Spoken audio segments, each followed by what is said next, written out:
I had the day off work and invited my best mate Dave for a drink in the plow. I found a quiet corner to sit in. He would probably only be having a soft drink because he was on night shift starting at 6.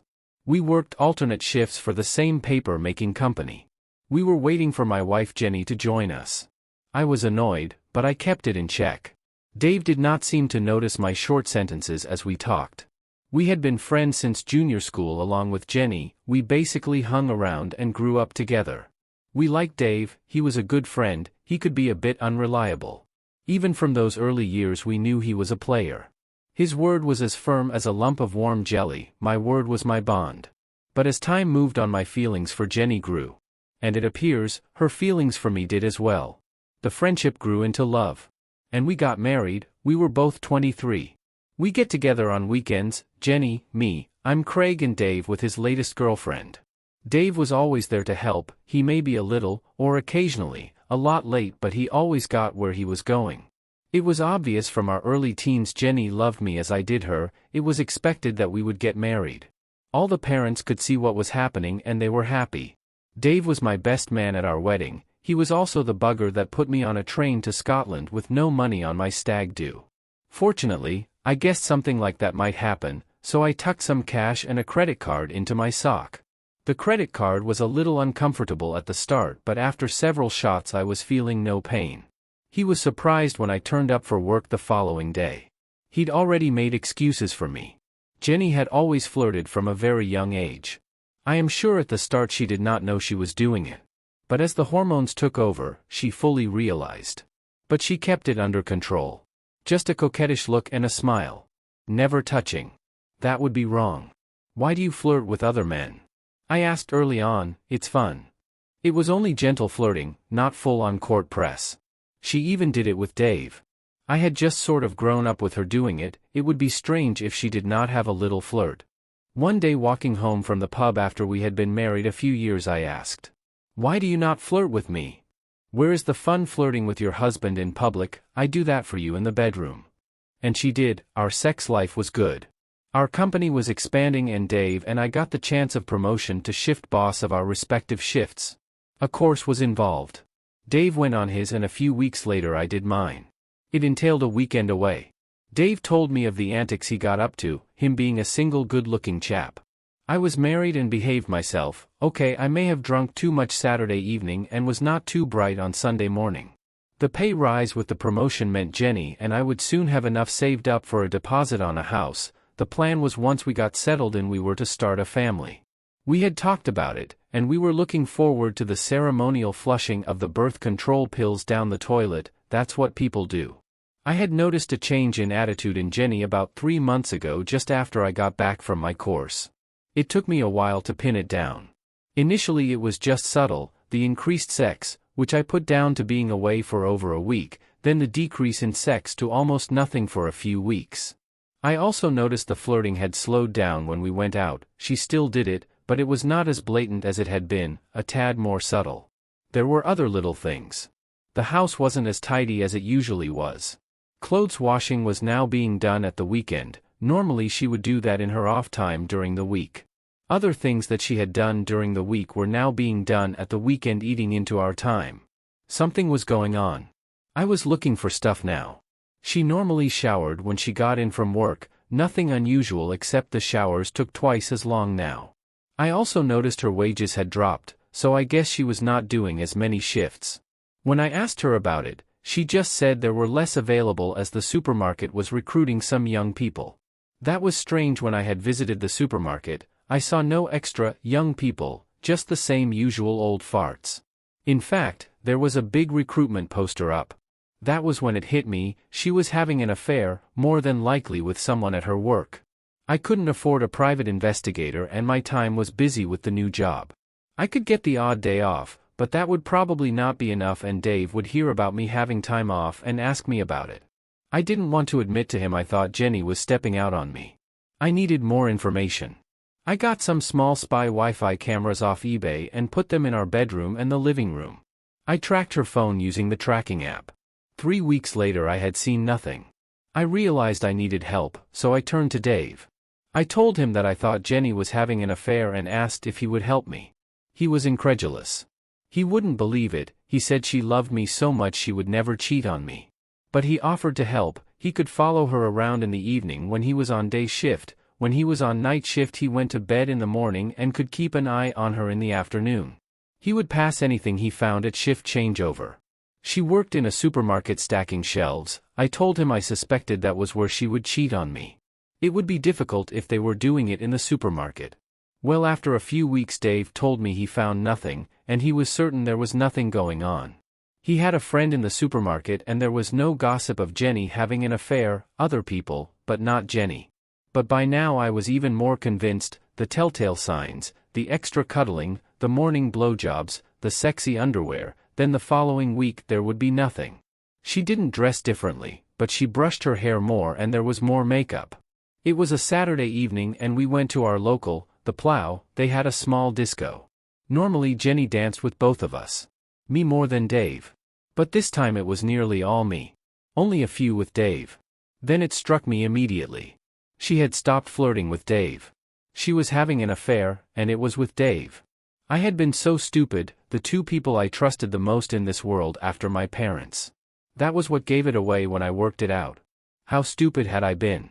I needed more information, this time on my own.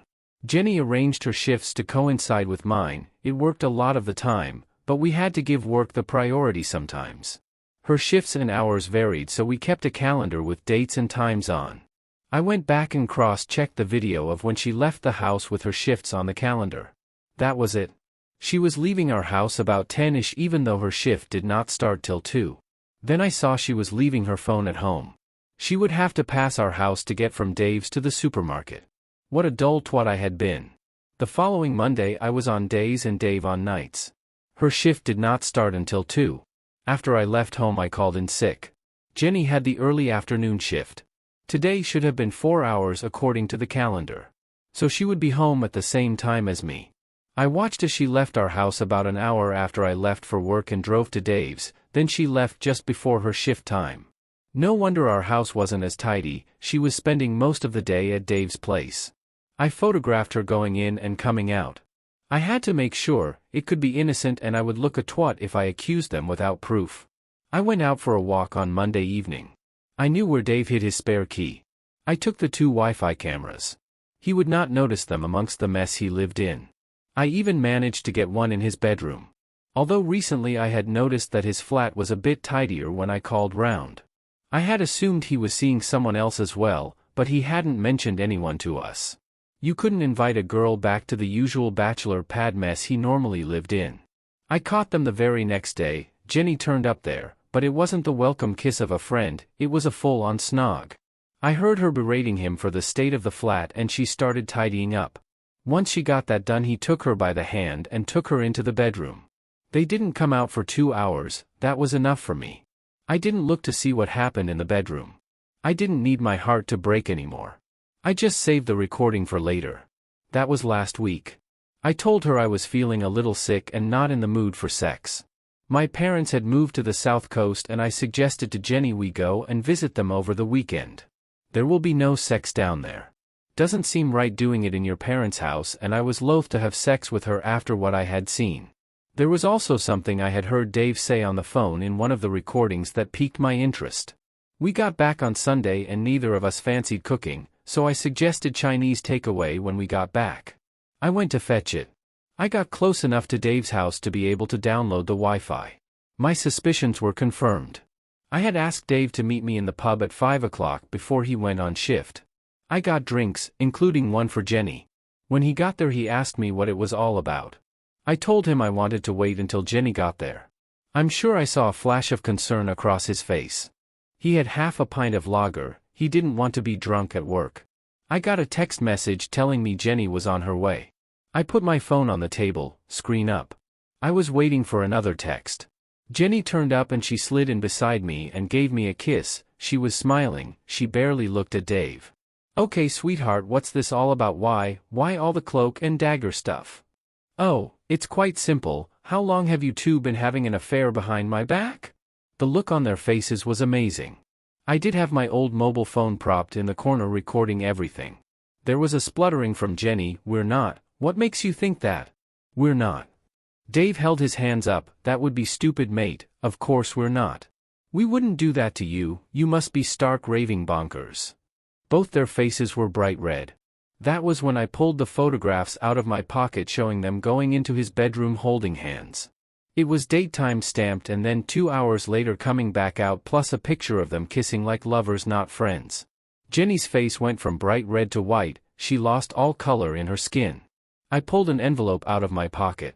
I had printed off a separation agreement. I threw it on the table. Jenny picked it up and read it as I took a mouthful of my beer. No, I don't want this. I'm sorry, I don't want this. You haven't answered my question. How long? I'm going to ask you several questions. I know the answers to most of them, so one lie and I'm out of here. I will sign that piece of paper, see a solicitor tomorrow, and that separation becomes a divorce. I could see the cogs going round in Jenny's head. If it was a separation, she could find her way back. She saw it as a way out of divorce. About 3 months. Said Dave.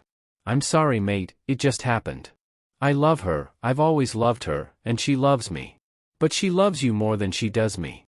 I'm sorry, we should have been stronger. I'll stop it. I can't see you two breaking up, that would hurt all of us. They had just admitted it. I did not need to torture myself by watching them have sex on the video. It was Jenny's turn to make excuses. It was when I went round to his flat whilst you were on your course. His flat was a mess. I tidied it up for him, then we sat on the sofa watching a film and drinking wine. Then he said, "Look at us like an old married couple." He leaned in and kissed me, and well, it just happened. We felt guilty. Not guilty enough to stop though. I said through gritted teeth. I'm sorry, we were wrong, it just became comfortable. She replied. I looked at Jenny. He said you love him, do you? I love you and I have always been fond of him, it just grew, but I love you more. I am sorry. You haven't answered my question. Do you love him? She looked into her lap and whispered. Yes, but not as much as I do you. I'm so sorry. Can we get over this? I will do anything, please. She looked up at me. I am sorry. It shouldn't have happened. I do love him, but I love you more. I'm sorry, sweetheart, but you can love more than one person, and over the years I've been fond of him, and over the last few months that has grown into love. It only happened 3 months ago whilst you were away. She paused for a little while. How did you know? That was fairly obvious when I realized you stopped flirting with him. You don't flirt with your husband, well you told me you don't. So, the increased sex was guilty sex then? She looked at me and said. Some of it was yes, I'm sorry, but other times I wanted to be with you, you're better than him. He balked at that. Was she placating me? Unfortunately, I didn't put 2 and 2 together until last week. I said. I looked her straight in the face. So, what was going to happen when we started our family? Was it going to be mine or his? Her face dropped. Yours, of course, sweetheart, yours, always yours.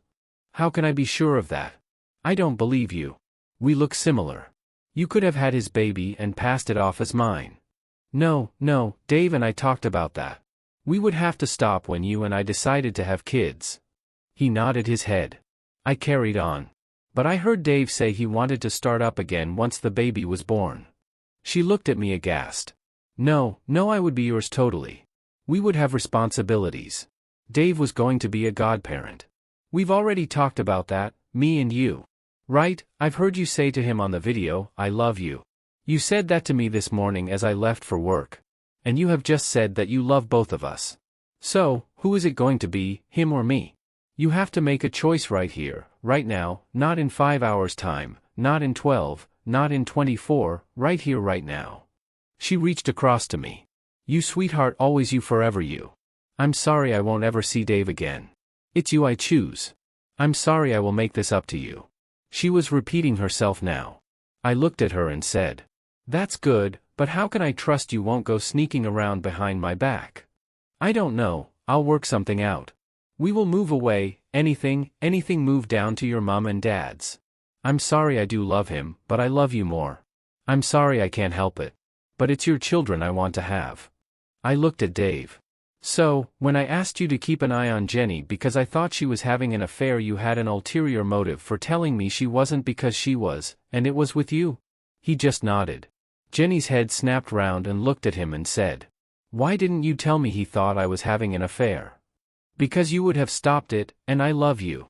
Excellent, it was almost as if I put the words in his mouth. Well, I did try to lead down that path. I pushed another photo of him, this time he was Sarah Bridges, our boss's wife, over the back of the sofa.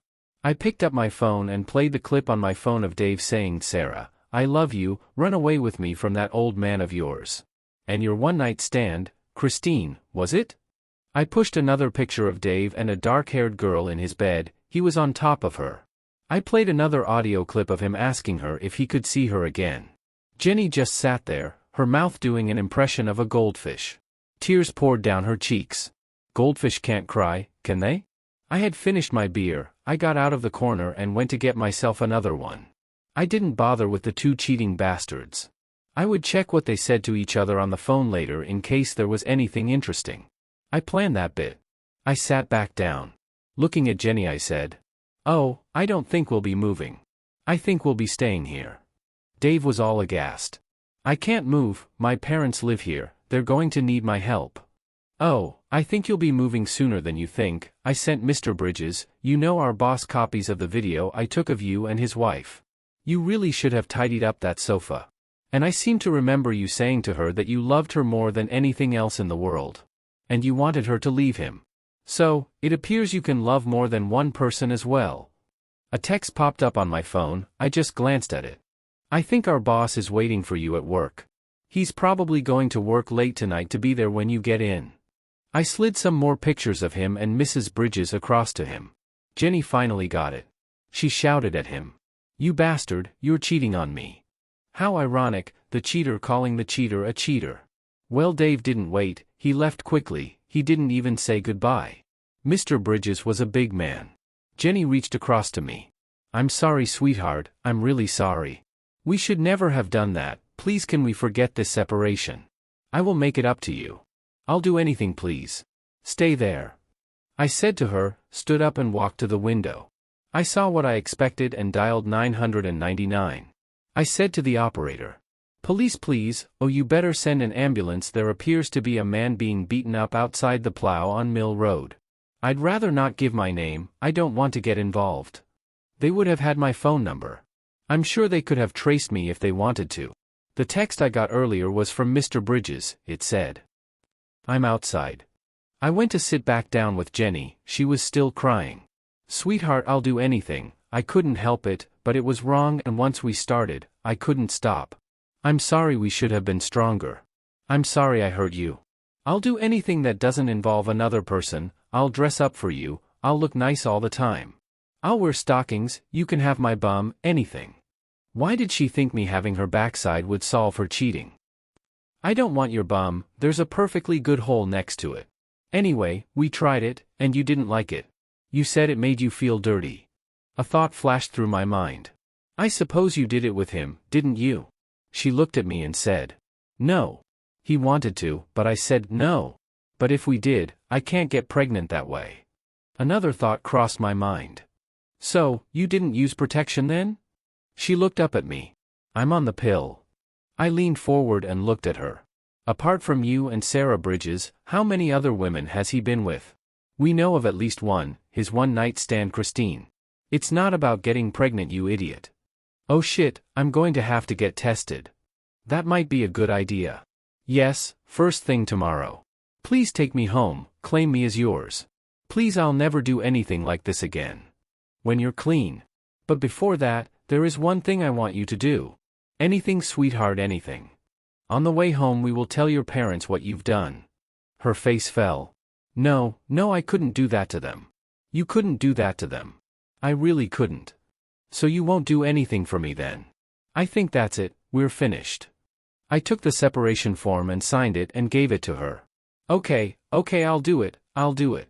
Right, let's go round there on the way home. Oh, and by the way, you don't have to tell them the whole sordid story, just admit you had an affair with Dave and for how long, and that's why he's left. You don't need to tell them how many times and what other things you did for him.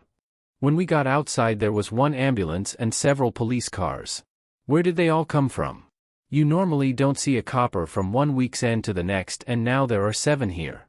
We arrived at her parents' front door, she was still crying. Her mum helped her indoors, her dad was there. "What's the matter, sweetheart? Is everything all right? Is Craig okay?" her mum asked. "Yes, Mum, Craig is fine, well, sort of okay." She pulled herself up, took a deep breath.